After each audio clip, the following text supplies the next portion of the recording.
뭐 말만 나오면 경로했다 그러는데 뭔가 쇼를 하려면 진정성 있게 해야 되는데 그냥 관심이 없으니까 그러는 거예요. 사람이라면 사과 한 번 해야 한다고 생각이 들어요.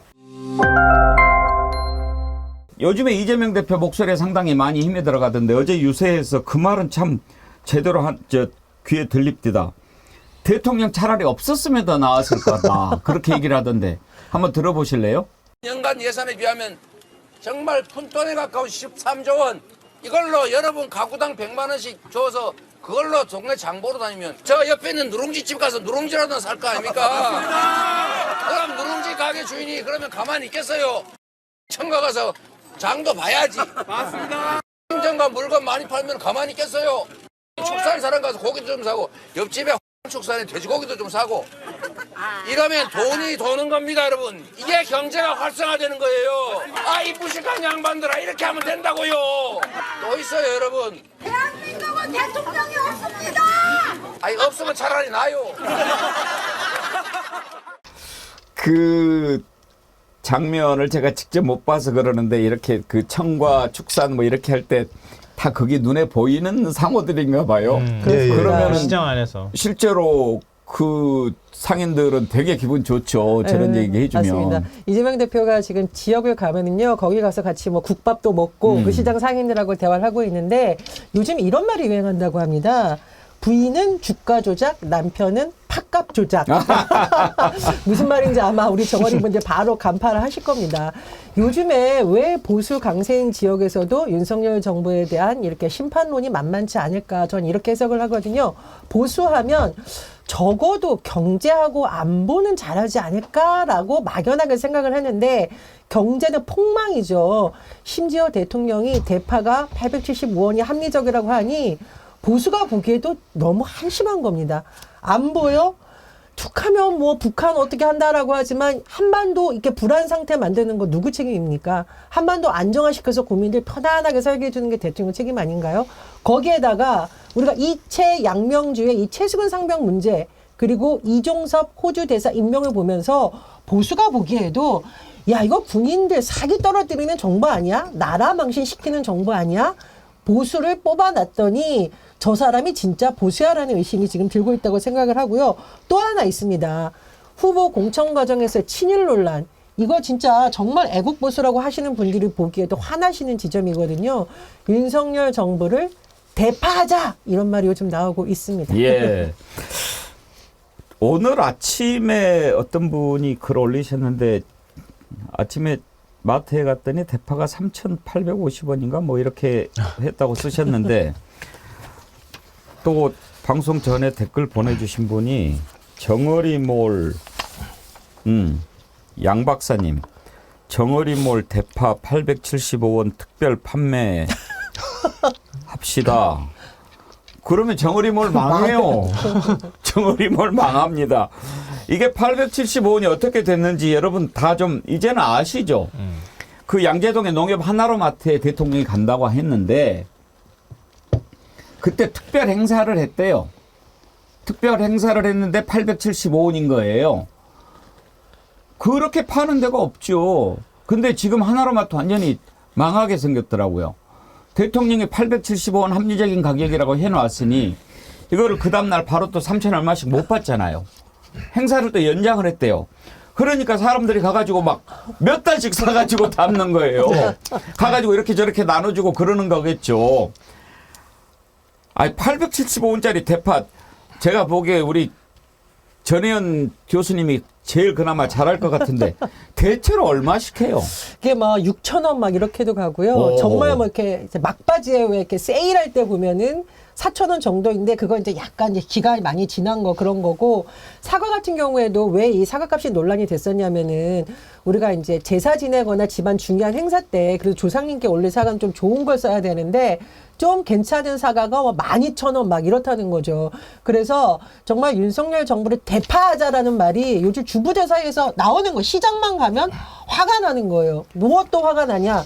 아니 부자들 세금 다 깎아줘 놓고서는 왜 선거 앞두니까 여기 가서 이거 해주고 저거 해준다고 해? 무슨 돈으로?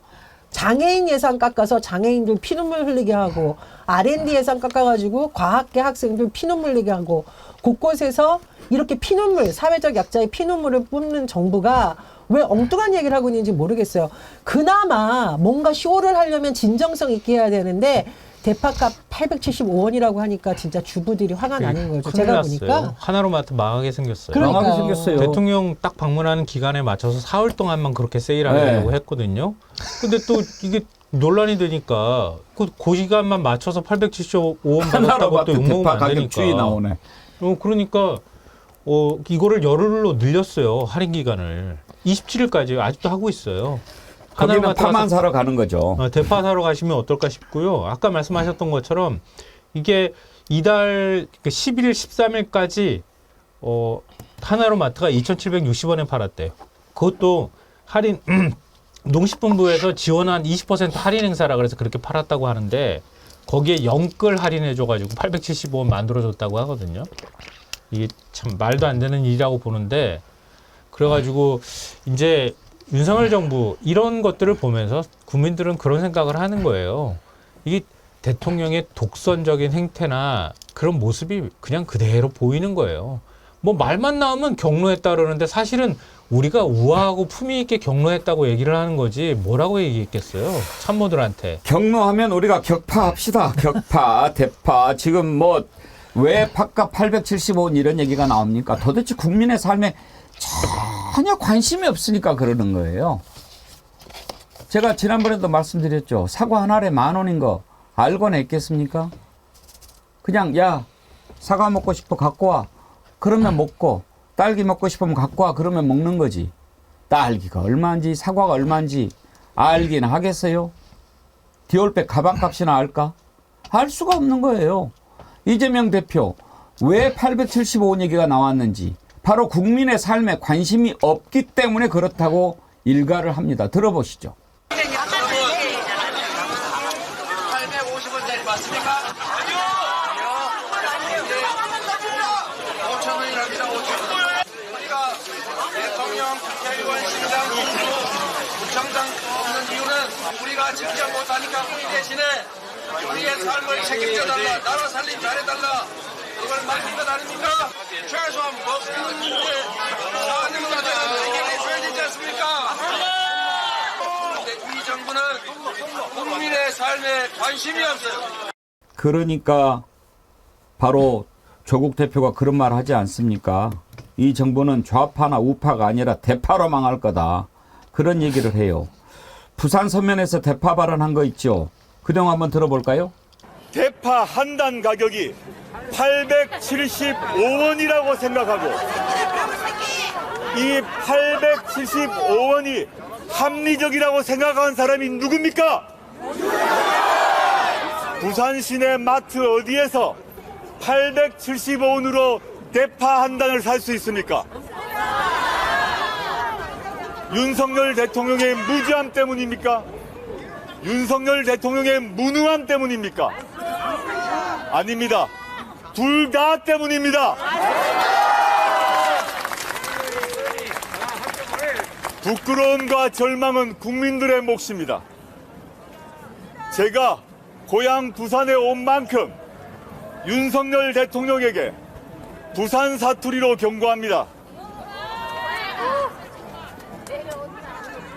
이제 고마 치아라마! 이번에 저는 이 대통령 윤석열이 세 가지를 다 보여줬다고 생각합니다. 이게 결정적인 변수가 될 겁니다. 첫째는요, 피의자 이종섭의 호주 도피로 본인이 우리가 이치양명주라고 얘기하는 그 모든 의혹의 정점에 있다라고 하는 것을 인정한 것 하나. 두 번째, 대파 875원 발언으로 민생에는 일절 관심도 없다는 것을 상징적으로 보여줬다는 것 하나. 또 하나는 황상무의 회칼 테러 발언으로 사람 쓰는 안목이 어떻다는 것을 보여줬다는 것. 딱 이 세 가지로 그냥 정리가 돼버렸다고 생각합니다. 바로 지금 이것이 윤석열 정권의 민낯이고 왜 우리 국민들이 이번에 윤석열 정권을 심판해야 하는지 상징적으로 보여주는 세 가지가 다 터져 나왔다고 생각합니다. 김종우 원장님, 이런 것은 감출래야 감출 수가 없는 거 아닙니까? 아니 2년 동안 계속 드러났던 거예요. 좀 따지고 보면 드러났던 것들인데 그래도 그 국민들이 착해서 내가 뽑았으니까 참아왔던 건데 이제 지금은 못 참는 상황이 된 거고요. 말씀하신 것처럼 875원이 합리적이라고 얘기하는 대한민국 제1호 영업사원이 존재한다는 게 이거 아이러니한 거잖아요. 갈 때마다 예를 들면 하나로마트 망하게 만들고 갈 때마다 다 망하게 만드는 상황이지 않습니까? 그러니까 제가 볼 때는 오지 말라고 하는 게 맞는 거고 아마 저는 서울 경기 지역에 있는 국민의힘 후보들 같은 경우 제발 좀 우리 동네 오지 말아라. 우리 동네 얼굴 비치지 말아라 이렇게 얘기를 할 것 같다는 생각이 들고요. 제가 강의를 하니까 시험을 보는데요. 예. 아마 대파 875원이 합리적이라고 얘기하고 답안지 쓰면 제가 볼 때는 F예요 그냥. 그러니까 아무것도 모르는 상황이라고 얘기하는 건 저희 국민의 삶에 아무런 관심이 없다는 거거든요. 근데 대통령이 대부분 하는 일이 뭡니까? 국정 운영이라고 하는 것이 경제와 민생 문제가 가장 중요한 거거든요. 이것이 안정적일 때 이 힘을 바탕으로 예를 들어 외교도 잘할 수 있는 것이고 또 그다음에 해외 경제에서도 의미 있는 영업사원이 될 수 있는 측면들이 분명히 있는 건데 여기에 대해서 아무것도 안 한 상황들이 누적돼 왔었고 거기다가 아까 말씀하신 자기의 가장 근본적인 아킬레스건 중에 하나인 소위 런정섭으로 대비되는 소위 최수근 상병 문제와 관련된 직권남용 문제와 관련해서는 말도 안 되게 장관을 갖다가 호주로 들려보내서 그것을 은폐하려고 했다라는 사실들이 등장을 했던 측면들이 분명히 있기 때문에 저는 이번 상황 자체들은 무마하기 되게 어려울 거다라는 생각이 들고요. 저는 이 정도 되면 사람이라면 사과 한 번 해야 한다고 생각이 들어요. 내가 지금까지 제가 볼 때 사과를 하는 걸 본 적이 없어요. 저는 그렇다면 부끄러움을 모른다는 건데요. 제가 매번 말씀드리는 부끄러움을 모르면 공자가 얘기했지 않습니까? 사람이 아닙니다. 예. 사람이 아닌 사람이 국정을 운영한다는 건 말이 안 되는 사태가 지금 벌어지고 있는 거죠. 이제 국민들이 명확히 안 거죠. 근데 그동안에 우리가 알았던 거를 예. 알았던 걸 좀 더 구체적이고 확실하게 분석을 해준 사람이 있어요. 한겨레 신문 김희철 논설위원인데 예. 오늘 칼럼을 썼는데 그 안에 이종섭 대사 임명 미스터리를 풀어줬어요. 그러니까 용산과 공수처, 검찰의 전현직 특통들의 얘기를 들어봤다는 거예요. 그랬더니 왜 호주 대사를 이렇게 총선 전에 급하게 내보낼 수밖에 없었는지가 그게 풀리더라는 거예요. 의문이. 이게 뭐냐면 그러니까 이종섭 대사가 검토가 된 게 이미 지난해 10월 장관직 사퇴 직후부터였다고 그래요. 그래서 프랑스나 폴란드가 거명이 되다가 호주로 정해졌다고 하는데요. 그러니까 그 다음에 공수처만 아니었으면은 이 임명은 아마 총선 이후로 미뤄졌을 가능성이 높다고 하는 겁니다. 예. 1월 17일하고 18일 사이에 공수처가 해병대 사령관 등을 압수색을 했거든요. 근데 그 직후 처장과 차장이 연달아 임기 만료로 떠났잖아요. 그래서 지도부 공백 상태가 됐는데 수사팀의 행동 공간은 넓어진 반면에 수사팀에는 친윤이 전무했었다고 합니다. 그러니까 대통령실이 수사 진행 상황을 몰라서 굉장히 답답해했다는 거예요. 근데 이런 상황에서 대통령이 굉장히 불안에 빠진 거예요. 왜냐하면 자기가 수사를 해본 사람이잖아요. 그러니까 지금 수사 정황은 외압 정황은 다 드러났기 때문에 이종섭 장관이 자의로 그런 지시를 내렸는지, 그러니까 수사 압박을 했는지 아니면 타의로 그럴 수밖에 없었는지 쟁점만 풀면 되는 상황이었는데 이종섭 장관을 만약에 호주 대사로 나가기 전에 총선 때 불러가지고 소환 조사를 해서 압박을 가하면 이거 당신이 한 거냐 아니냐 밑에 사람들은 다 이렇게 불고 있다 이러면은 이게 큰일 날 일이다 생각했다는 거예요. 예. 그래가지고 빨리 내보내야 되겠다. 수사를 해본 사람 입장에선 아마 자백을 할 가능성이 굉장히 높다. 이런 불안감에 시달리다가 빨리 내보내자 이렇게 했다는 겁니다. 오늘부터는 이제 2부에서 저희가 특별 대담을 진행하기 때문에 속도를 좀 내겠습니다. 신현관님, 다음번에는 본토 사투리로 세리때리 쪼사불어. 이거는 어디 쪽인가요? 경상도입니까? 전라도입니까? 오늘 전광훈 씨 공천헌금 문제를 다뤄야 되는데 그 전에 조국 대표하고 한동훈 위원장 간의 그 설전이 좀 재밌던데 이거 한번 잠깐 들어보고 갈까요? 조국 대표가 파란 불꽃 얘기를 자주 하죠. 파란 불꽃 뜻은 불은 가장 뜨겁게 타오를 때 파란색이 된다. 이걸로 검찰 정권 태워버리겠다. 그런 얘기 했지요. 그 얘기 한번 들어볼까요? 불꽃은 가장 뜨거워졌을 때 붉은색을 넘어 파란색을 띱니다. 파란 불꽃 선더위는 윤석열 검찰 독재 정권을 하얗게 태워버린 가장 뜨거운 파란 불꽃이라는 의미를 담고 있습니다. 검찰 독재 정권의 조규종식과 인간다운 삶을 보장하는 사회권 선진국 제7공화국을 향해 4월 10일까지 거침없이 달려가겠습니다. 자, 저렇게 이야기했더니 한동훈이 극단적이라고 이야기합니다. 들어보시죠. 여러분은 종북 통진당 후예들만 극단주의라고 생각하실지 모르지만 조국 당이야말로 역시 마찬가지의 극단주의입니다. 왜냐하면 자기가 죄를 저지르고 그리고 그것이 단순 의혹이 아니라 사법 시스템에 의해서 유죄 판결을 받고서도 정치의 목적을 사법 시스템에 복수하는 것이라고 대놓고 천명하고 있는 세력이기 때문입니다. 자, 이제 저런 게 말장난이죠. 사법 시스템에 복수하는 거 아닙니다. 사법 시스템을 비틀고 장난쳤던 너희들한테 복수한다는 거였거든요. 자, 극단적이라고 하니까 조국 대표가 뭐라고 얘기했는지 그걸 들어봅시다. 일단 극단주의란 말 쓰게 되면 제가 테러나 방화나 이런 걸 해야 될 것 같은데 전 테러나 방화를 할 생각은 없고 제가 역으로 묻고 싶습니다. 여기 계신 국민 여러분 중에서 휴대전화 비밀번호를 27개 극단적으로 긴 휴대전화 비밀번호를 갖고 계신 분 몇 분 계세요? 27개. 대부분 4개, 보통 한 6개 정도 합니다. 근데 한동훈 비대위원장은 왜 27개라는 극단적으로 긴 휴대전화 비밀번호를 왜 했는지 일단 그걸 반문해 주십시오. 저는 비극단적인 비밀번호를 갖고 있어요. 요즘 보면 조국 대표가 정치적 감각도 좀 꽤 있는 것 같아요, 김성환 평론가. 저런 말 때문에 굉장히 속이 후련하다 이런 사람들이 적지가 않아요. 그래서 조국혁신당 쪽에 좀 지지가 몰리는 거 아닌가 지금 계시지만 죄송스러운 생각이 좀 들기는 하는데요. 그러니까 한동훈 위원장 얘기하잖아요. 한동훈 위원장 그러면은 이종섭 장관 빨리 소환 조사라고 얘기하거나 언론 플레이한다고 얘기하거나 그렇게 얘기를 하면 안 되죠. 왜냐하면 빨리 소환 조사라는 얘기는 이종섭은 무죄라는 걸 전제로 해서 얘기하는 거 아닙니까? 근데 누구는 최종 확정 판결 안 나왔는데도 전 죄인이고 극단주의자고 범죄자고 이렇게 취급하는 거 아니에요. 이재명 대표도 그렇게 취급하는 거 아닙니까? 근데 이종섭은 무슨 근거로 지금 무죄를 확신합니까? 확신해서 저렇게 말하는지 도대체 내로남불에 이게 자기 도착이라고 봐야 되나요? 이런 정도의 생각을 갖고 있는 사람이에요. 그러니까 민생 문제에 대해서 관심이 없는 거죠.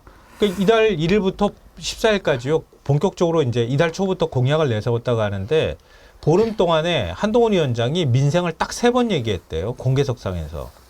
근데 이재명 대표는 그 사이에 일단 9번을 얘기했다고 하거든요. 아마 그 이후로 따지면 더 많이 얘기했을 겁니다. 근데 그러다가 선거 2주 앞두고 막 급하고 국민들이 막 지금 바닥 민심이 안 좋으니까 갑자기 무슨 민생 특위를 만든다 그러고 대통령은 또 비례해서 밀렸다고 하는 자기 최측근을 또 민생 특보로 임명한다고 또 호들갑이고 그동안에 2,000명 의대 정원 바뀔 거 전혀 없다고 지금도 안 바뀐다고 얘기하면서 갑자기 의사들하고 대화하는 척하고 이 선거만 이기면 모든 게 다 해결될 것처럼 이렇게 하는 거예요. 지금 전혜연 교수님이 이제 더불어민주연합 대변인이시고 또 비례대표 후보신데 더불어민주연합이 이제 민주당 정당이니까 몰빵을 자꾸 얘기하지요. 그런데 이제 선거가 끝나고 분석을 해봐야 되겠지만 이런 분석을 하는 분들도 꽤 있어요. 그리고 또 실제로 들어보면 이제 민주당을 지지하는 분 가운데 이재명 대표를 적극적으로 지지하는 분도 있고 비판적으로 지지하는 분도 있을 것 아닙니까? 그런데 지난번에 이제 공천 과정에서 좀 실망했던 분들도 있을 수 있겠죠. 그런 분들이 그 실망 때문에 민주당 찍으러 안 가려다가 조국 신당이 나와가지고 윤석열 심판하자라고 강하게 외치니까 그래 윤석열 심판해야지 라는 생각으로 가려고 이제 마음을 먹게 됐다. 그러면 가가지고 그냥 나오겠냐. 지역구는 반드시 민주당을 찍겠지. 그러면서 오히려 투표율을 올리고 그런 그 효과도 있는 것 같다. 이렇게 분석을 하던데 좀 일리가 있다고 느껴지지 않습니까? 그렇습니다. 예, 정권 심판론이 더 확산되는 말하자면 범개혁진보연합의 어떤 힘을 붙이는 데는 굉장히 좋은 역할을 하셨다고 다 평가를 하고 있고요. 이재명 대표도 언급했듯이 정말 우군 역할을 톡톡히 해주셨습니다. 다만 이제 더불어민주연합 측면에서 보면 윤석열 정부가 조폭정부라는 표현을 우리가 많이 쓰는 이유는 사실 권력기관을 정부가 다 장악하고 있지 않습니까? 검찰, 경찰, 국정원, 감사원까지 해서 움직이고 있는데 이런 무지막지한 정부를 날려버리려면 대파하려면 연합군의 힘도 필요한 것이죠. 그래서 더불어민주연합이 왜 연합을 했느냐. 제가 사실은 민주당에서 발표한 후보 중에 15번이었습니다. 근데 지금 연합하는 곳에서 25번이 됐습니다. 그러나 저는 연합 정치가 꼭 성공해야 된다고 믿거든요. 왜? 이 무지막지한 정부를 이번에 심판을 해야 되고 22대 국회 가서 제1당이 국민의힘의 독주를 확실하게 막고 개혁 입법을 자꾸 거부권 행사하는 걸 막으려면 한대 연합군도 필요하기 때문입니다. 그래서 제가 이제 더불어민주연합에서 일하면서 가장 큰 자부심을 갖는 부분은 이 연합군 한 분 한 분들의 실력이 정말 증명되어 있고요. 5명이 보여서 우리 경력 합하니까 100년이다 이런 말을 하고 있거든요. 준비된 연합군들이 모여서 더 확실하게 야당이 정권 교체할 수 있다 이런 희망을 드릴 수 있도록 앞으로 열심히 하겠습니다. 네.